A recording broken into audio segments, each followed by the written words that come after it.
கிறிஸ்துவுக்குள் அன்பானவர்களே, உங்களை இயேசுவின் நாமத்தினால் நான் வாழ்த்துகிறேன்.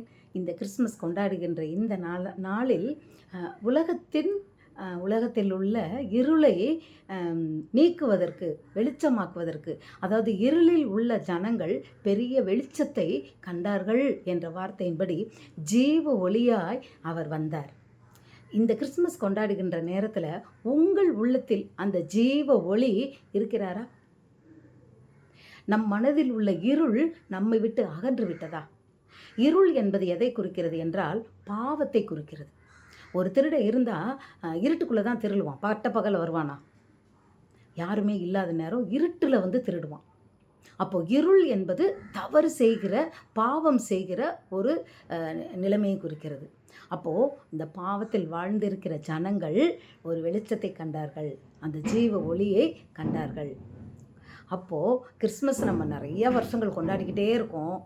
ஆனால் இயேசு கிறிஸ்து நம் உள்ளத்தில் அவர் பிறந்து, அவர் உள்ளத்தில் பிறந்தார்னா என்ன அர்த்தம்? பாவங்கள் அவருடைய மகா பரிசுத்த இரத்தத்தினால் கழுவப்பட்டு மனம் திரும்பி நாம் இயேசுவை சொந்த இரட்சகராக ஏற்றுக்கொண்டு அவருடைய பிள்ளையாய் மாறின அனுபவம் தான் இதை குறிக்கிறது.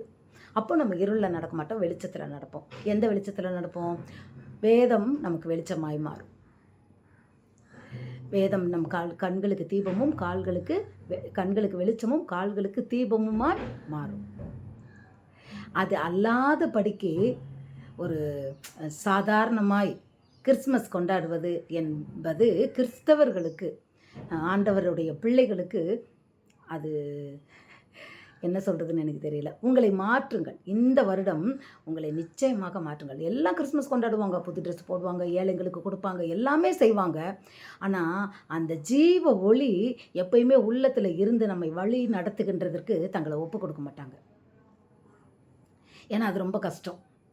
அவர் பேசுகிற சத்தம் கேட்கணும், அவருடைய சித்தம் செய்யணும், அதெல்லாம் விட்டுருவாங்க. அவங்க சுயத்துக்கு தான் வாழ்ந்துக்கிட்டு இருப்பாங்க. இந்த கிறிஸ்மஸ் நாளன்று உங்களை முற்றுமாய் தேவனுக்கு அர்ப்பணித்து, இதுவரை ஞானஸ்நானம் எடுக்காமல் இருந்திருக்கலாம், உண்மையாய் மனம் திருந்தி இந்த அந்த கிறிஸ்மஸ் நாளன்று 25ஆம் தேதி எல்லா சபைகள்லையும் நடக்கும். அதில் உங்களை ஒப்பு கொடுங்கள். கர்த்தருக்கு பிரியமான பிள்ளைகளாய் வாழ உங்களை ஒப்பு கொடுங்கள். உங்கள் வாழ்க்கையில் ஜீவ ஒளி பிரகாசிக்கட்டும். கர்த்தர் உங்களை ஆசீர்வதிப்பார்கள். God bless you.